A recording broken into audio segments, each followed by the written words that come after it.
Berbagai cara mendidik yang wajar adalah berdampak negatif terhadap perkembangan sosial, emosional, dan kognitif anak. Permasalahannya, mengapa kekerasan verbal masih banyak dilakukan orang tua terhadap anak usia dini? Apa saja bentuk dan dampaknya terhadap anak, dan serta bagaimana upaya yang dapat dilakukan untuk mencegahnya? Tujuan penelitian ini yaitu untuk menganalisis penyebab, bentuk, dampak, dan upaya pencegahan kekerasan verbal yang dilakukan orang tua terhadap anak usia dini. Metode penelitiannya menggunakan metode studi literatur atau library research. Data diperoleh melalui kajian terhadap buku, jurnal, dan hasil penelitian terdahulu yang relevan. Hasil penelitian ini menunjukkan bahwa penyebab kekerasan verbal antara orang lain berbagai sosial, gaya pengasuhan keras, stres selama pandemi, kemiskinan, dan rendahnya pemahaman orang tua tentang dampak kekerasan verbal. Bentuk kekerasan verbal meliputi ancaman, mengejekan, bentakan, hinaan, atau negatif, serta membandingkan anak dengan orang lain. Dampaknya sangat luas, yaitu merasa rendah diri, depresi, kesulitan regulasi emosi, bahkan mengalami gangguan fungsional dan masalah akademik.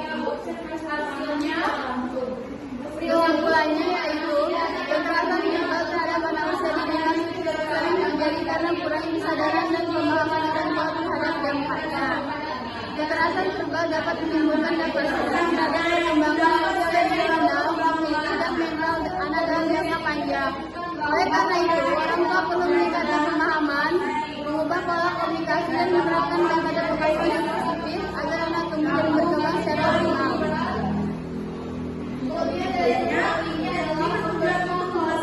Baik, saya akan menjelaskan guna yang atensi bermain sebagai simulasi perkembangan otak dan solusi mengatasi kekerasan dalam perkembangan dan perkembangan anak. Guna dari Guna Powang, KUP 11 nomor 2 tahun Desember tahun 2018.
efek atau usia anak 57 pasangan ibu bayi usia bayi antara 4 hingga 24 bulan. Tidak ada perbandingan perbedaan pada umur kampus. Hasil utama penelitian atau temuannya saya satu penunjukan bahwa ibu dengan riwayat Bradford memiliki bayi yang hormon total maternal medical atau materi abu-abu yang lebih kecil, terutama di area amigdala.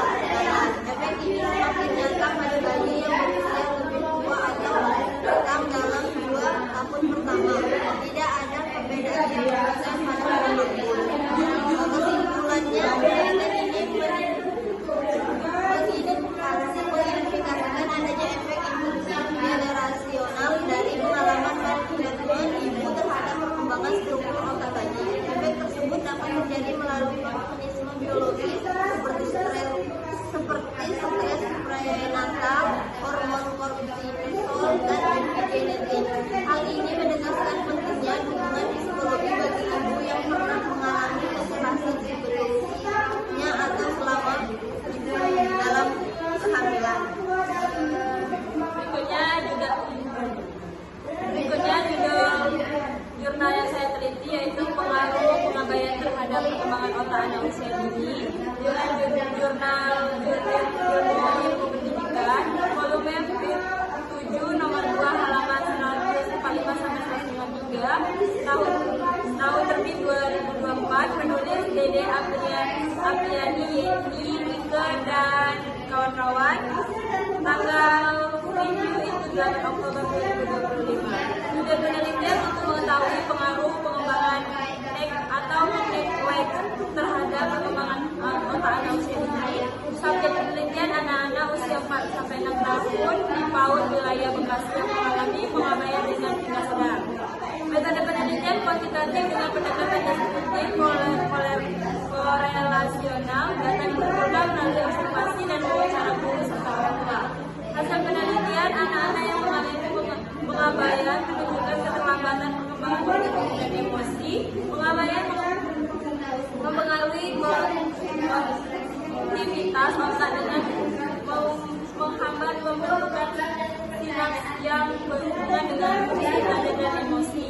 Selain itu, penelitian juga menemukan bahwa lingkungan pengasuhan yang tidak responsif dapat memicu stres kronis pada anak yang berdampak pada peningkatan kadar hormon kortisol di tubuh. Stres berkepanjangan ini dapat mempengaruhi pneumonia.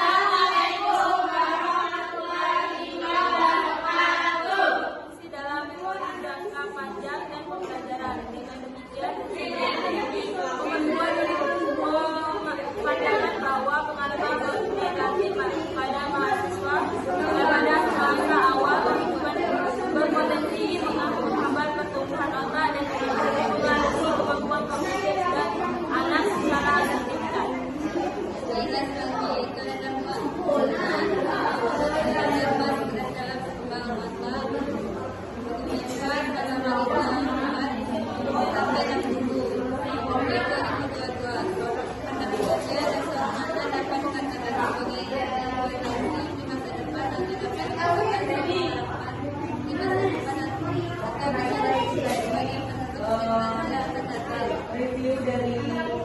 Metodenya itu ada penelitian menggunakan metode penelitian didasarkan berbagai sumber pemeriksaan dari aturan untuk membuat dari penelitian yang dilakukan menghasilkan sebuah penelitian yang signifikan terhadap sebuah kasus.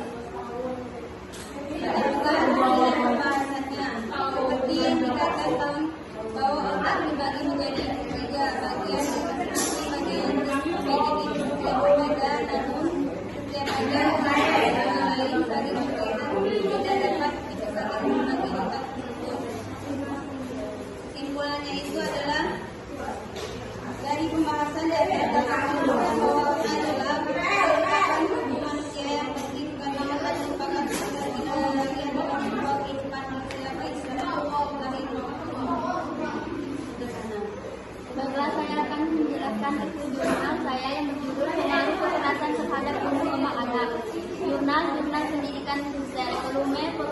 nomor 1 tahun 2024, penulis Cindy Aulia Ainur Salsabila. Latar belakang kekerasan terhadap anak semakin sering terjadi baik di lingkungan keluarga, sekolah maupun masyarakat.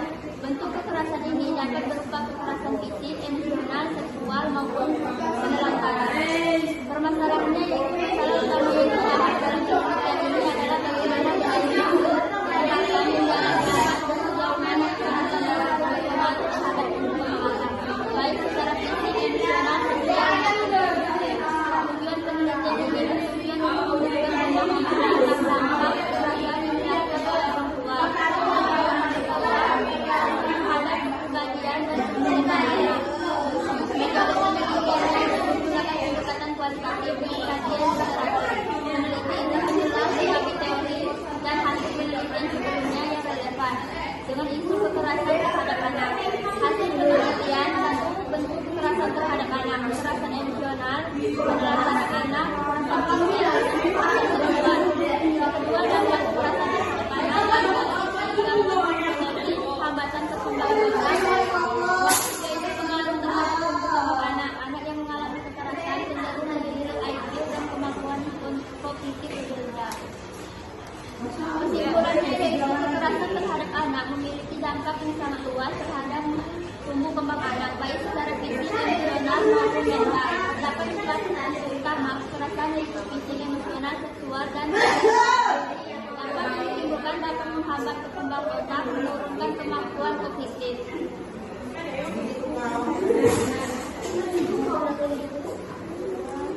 Oke, itulah tadi penjelasan dari Jurnal kami. Mau masuk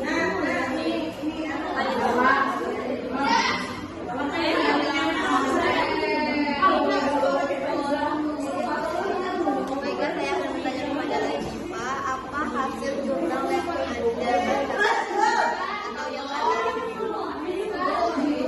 kesimpulannya? Baiklah, saya akan menjawab pertanyaan dari apa kesimpulan dari jurnal yang saya review. Jurnal yang saya review yaitu urgensi bermain sebagai stimulasi perkembangan otak dan solusi mengatasi kekerasan CLABC dalam pertumbuhan dan perkembangan anak. Kesimpulannya yaitu bermain merupakan kebutuhan dasar anak yang memiliki fungsi dalam menstimulasi perkembangan anak dalam membentuk kepribadian yang sehat. Program bermain yang terarah, menyenangkan, dan penuh kasih sayang dapat menjadi solusi efektif untuk mengatasi trauma akibat kekerasan serta mencegah gangguan perkembangan emosi dan perilaku di masa depan. Baiklah, saya akan bertanya kepada kalian.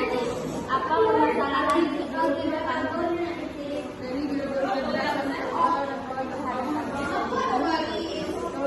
Permasalahan itu mengapa kekerasan terjadi pada dilakukan oleh orang tua kepada anak-anaknya, dan apa saja yang dampaknya serta bagaimana upaya yang dilakukan. Baiklah, saya akan bertanya baiklah, dari karena pengaruh pengabaian terhadap perkembangan otak anak usia dini ini menggunakan metode kuantitatif dengan pendekatan deskriptif orientasional. Baiklah, saya akan bertanya sama Feli, apa hasil utama penelitian yang Anda review dari yang berkaitan dengan neuroscience? Baiklah, dari judul yang pada ini hasil utama penelitian berkaitan dengan ilmu neuroscience, yaitu hasil menunjukkan bahwa ibu memiliki daya kaji dengan volume otak lokal dan gray matter atau materi abu-abu yang lebih kecil, terutama di area amigdala kanan. Ini masih nyata pada bayi yang memiliki 2 atau dalam rentang 2 tahun pertama. Tidak ada perbedaan signifikan pada hipokampus pada anak.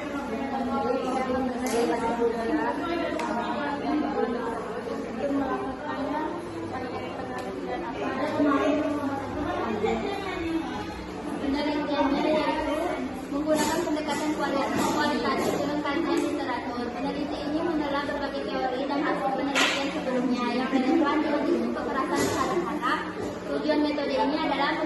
fenomena kekerasan secara mendalam berdasarkan definisi dan konteks yang ditemukan dalam literatur. Baik, saya akan bertanya kepada Ria. Jelaskan secara singkat hasil penelitian kamu. Bila saya akan menjelaskan dengan sebetulnya yang kita tahu bahwa otak itu berada dalam bagian masing-masing bagi komunikasi yang berbeda, namun kemudian bagian yang lain sangat berbeda terdapat di misalkan bagian-bagian otak. Oke, itulah tadi hasil pembahasan jurnal pada hari ini. Kurang lebih saya mohon maaf pada orang yang tersebut. Terima kasih.